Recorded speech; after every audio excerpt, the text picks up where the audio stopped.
की संख्या निकालने के लिए दो तरीका होता है, एक समरूपता और असमरूपता, और ये दो फार्मूले हैं जो आपको याद होनी चाहिए, और बहुत बड़ी फार्मूले हैं नहीं, बहुत छोटा फार्मूला है।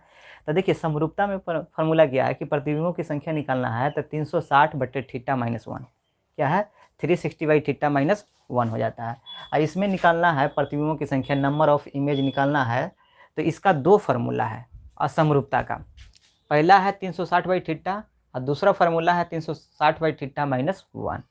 देखिए ये दोनों में एक नोट पॉइंट आप लोगों को याद रखना है। क्या याद रखना है नोट पॉइंट? कहता है कि अगर समरूपता में प्रतिबिंबों की संख्या सम और विषम कोई भी आ सकता है। अगर समरूपता दिया हुआ है उसमें प्रतिबिंबों की संख्या निकालनी है तो उसमें सम भी आ सकता है, विषम भी आ सकता है, माने आपका ओड नंबर और इवन नंबर दोनों आ सकता है। लेकिन असमरूपता में प्रतिबिंब सिर्फ हमेशा विषम संख्या में ही आना चाहिए, ये आपको ओड नंबर में ही आना चाहिए, इसमें सम संख्या में नहीं आएगा। और असमरूपता में अगर इससे अगर विषम संख्या नहीं रहा तो ये फार्मूला लगाएंगे, दोनों में से किसी से, ये हमेशा विषम संख्या में ही होगा। जैसे देखिए प्रश्न दिया हुआ है, आप देखिए दो समतल दर्पण को 120 डिग्री पर रखा गया है, तो समरूपता के आधार पर देखिए क्या कर रहा है, यहाँ बोल रहा है ना समरूपता के आधार पर प्रतिबिंबों की संख्या ज्ञात कीजिए। तो देखिए समरूपता के आधार पर प्रतिबिंबों की संख्या निकालने के लिए 360/θ ये फार्मूला होता है, और थीटा का वैल्यू हम लोगों को दिया हुआ है 120 डिग्री। तो थीटा का जब वैल्यू दिया हुआ है 120 डिग्री तो हम यहाँ निकाल सकते हैं, क्या कर देंगे 360/θ, थीटा का वैल्यू कितना है 120 -1, आप इसको कटिएगा, 3 कट जाएगा, 3 - 1 तो कितना हो जाएगा 2, अर्थात प्रतिबिंबों की संख्या कितना हो गया 2। कितना इजी है, मात्र आप 10 सेकंड में या 5 सेकंड में इसे सॉल्व कर सकते हैं।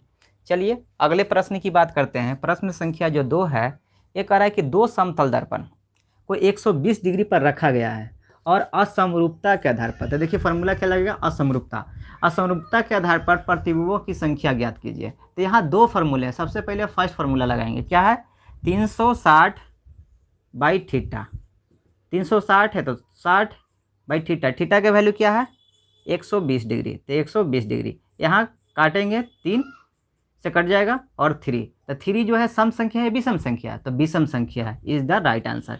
क्योंकि आप जानते हैं कि असमरूपता में सिर्फ विषम संख्या ही आ सकते हैं प्रतिबिंब की संख्या के रूप में। अगर विषम संख्या अगर नहीं आता तो हम ए वाला फार्मूला एक माइनस कर देंगे, लगाना क्या है वही फार्मूला है। अगर विषम संख्या नहीं आएगा, अगर सम संख्या आ जाए असमरूपता में तो एक माइनस कर दीजिएगा, यही आपका नियम है। चलिए अगले प्रश्न की बात करते हैं। तो देखिए दो समतल दर्पणों को 90 डिग्री पर रखा गया है और समरूपता के आधार पर प्रतिबिंबों की संख्या कहते हैं। तो देखिए समरूपता के आधार पर अगर प्रतिबिंबों की संख्या निकालना है तो समरूपता निकालने के लिए क्या होता है 360/θ-1 होता है। समरूपता के आधार पर देखिए प्रतिबिंबों की संख्या निकालना है तो 360/θ-1 होता है। तो देखिए 360 है तो 360 थीटा का वैल्यू कितना है इसमें 90 डिग्री वैल्यू है, कितना है 90 डिग्री।